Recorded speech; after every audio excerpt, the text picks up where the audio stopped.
ఏదైనా మొక్కకి ఎనర్జీ కావాలంటే ఇలా ఇవ్వాలి. చూడండి, ఇది అంజీరా చెట్టు కదా, కాయలు ఎక్కువ ఉన్నాయి. దీనికి బలం సరిపోవట్లేనట్టుంది, సైజు పెరగట్లేదు. అందుకని ఇలాగా బియ్యం నానబెట్టిన నీళ్లు వేస్తానన్నమాట.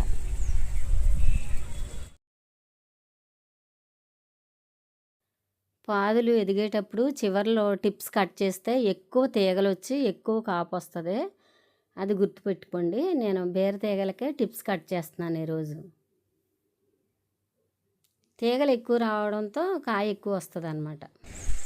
చూడండి, మొన్న పోయిన వారంలో కోసాను కదా, మళ్ళీ ఎలా వచ్చిందో చూసారా చింత చిగురు. ఇప్పుడు బౌల్ తీసుకొచ్చాను, దీంట్లో కోస్తాను. రోజైతే ఒకే గులాబీ, కొన్ని కనకాంబరాలు, ఎక్కువ మల్లెలు వచ్చాయండి. Hello everyone, welcome to our channel Bhavani terrace garden and vlogs. Last వీక్లో చింత చిగురు కోసి పప్పు చేశానండి. ఇప్పుడు మళ్ళీ వెంటనే సమ్మర్ కదా, చాలా త్వరగానే పెరిగిపోయింది. మళ్ళీ చింత చిగురు వచ్చింది. అయితే ఈరోజు చింత చిగురుతో పచ్చడి చేద్దామని, పచ్చిమిర్చి వేసి పచ్చడి చేస్తే చాలా బాగుంటుంది. అందుకని పచ్చడి చేద్దామని చింత చిగురు తీసుకెళ్ళడానికి వచ్చాను. ఇప్పుడు చింత చిగురు కోస్తున్నాను. చిన్న బౌల్ తీసుకొచ్చానండి, దానిలో కోస్తున్నాను. అయితే చింత చిగురుతో చేసిన చట్నీ చాలా రుచిగా ఉంటుంది. ఒకసారి నేను ఆ ప్రాసెస్, నేను చేసే పద్ధతి చూపిస్తాను, చూడండి. చాలా టేస్టీగా ఉంటుంది. తర్వాత ఒక రకంగా చెప్పాలంటే మనం తినే కొద్దీ ఇంకా తినాలనిపిస్తుంది. అంటే బోరు కొట్టదనమాట, అంత రుచిగా ఉంటుంది.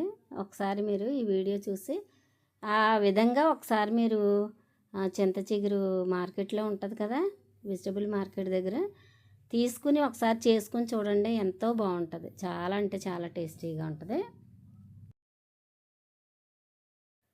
చింతకాయలు, చింత చిగురుతో చేసిన పదార్థాలు తింటే నోటి తుప్పు వదిలిపోద్ది అనేవారండి పెద్దవాళ్ళు. అలాగా ఈ చింత చిగురుతో పచ్చడి చేసుకుంటే నిజంగానే పళ్ళు కూడా చాలా హెల్తీగా ఉంటాయండి.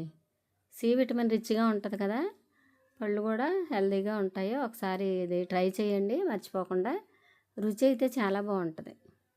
నాకు చాలా ఇష్టం. పక్కన గట్టిపప్పు చేసుకున్నాను, వంకాయ పులుసు చేసుకున్నాను, అయినా దీంతోనే తింటానన్నమాట.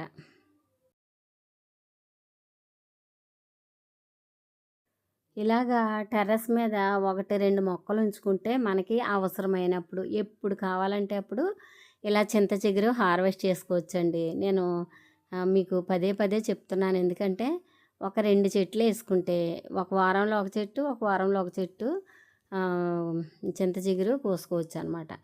ఇంకా చింత చిగురు కావాలి, ఎక్కడ దొరుకుతుంది అని మార్కెట్లో మనం వెతకక్కర్లేదు. ఎప్పుడంటే అప్పుడు మనకి చింత చిగురు అవైలబుల్గా ఉంటుంది. ఇలా చేసుకోండి. నేను ఇంచుమించు 10 సంవత్సరాల నుంచి ఇదే పని చేస్తున్నాను.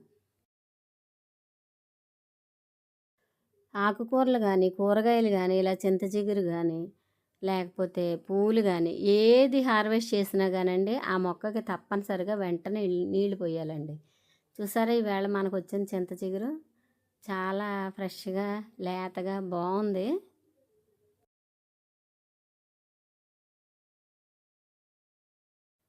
నా దగ్గర చాప్ బోర్డ్స్ చాలా ఉన్నాయండి. అంటే కొంచెం అవి పాడైతే పక్కన పెట్టేస్తాం కదా, అలాంటివి ప్లాస్టిక్ చాప్ బోర్డ్స్ ఉన్నాయి. సరే ఈ పడేద్దాం అనుకునేసరికి నాకు ఒక ఐడియా వచ్చిందనమాట. టెర్రస్ మీద ఇటుకలు ఎలాగా ఉన్నాయి కదా, వాటి మీద ఈ చాప్ బోర్డ్స్ పెట్టేసి పైన మట్టేసి చక్కగా మనం చిన్న తొట్టిలా తయారు చేస్తే ఏ ఆకుకూరలు ఏమైనా పెట్టుకుందాం అని అనిపించింది. చేస్తున్నాను. అయితే ఇలా చేసేసిన తర్వాత మట్టి అది వేసిన తర్వాత నాకు ఒక ఐడియా వచ్చింది. ఏంటంటే గోంగూర విత్తనాలు ఉన్నాయండి. ఈ మడిలి చిన్న మడిలో గోంగూర విత్తనాలు వేసుకుంటే గోంగూర హార్వెస్ట్ చేసుకోవడానికి బాగుంటుంది అని చెప్పేసి, చూడండి ఈ 2 బోర్డ్స్ ఇలా పెట్టేసి దానిపైన కొంచెం ఆకులు అవి ఇవి వేసి ఆ పైన మట్టి వేసి చక్కగా చిన్న తొట్టిలా తయారు చేశాను అనమాట. ఫైనల్గా చూడండి ఎలా చేశానో. ఇలా చేసి దానిపైన కొంచెం ఆకులు అలములు వేసేసి ఆ లాస్ట్ పైన కొంచెం మట్టి వేసి కుండీలా తయారు చేశాను అనమాట. చాలా బాగా వచ్చింది. దానిలో ఈవినింగ్ వచ్చి గోంగూర విత్తనాలు వేద్దాం అనుకుంటున్నాను. పైన చూడండి, ముందేమో ఆకులు అలములు అవి వేసాను.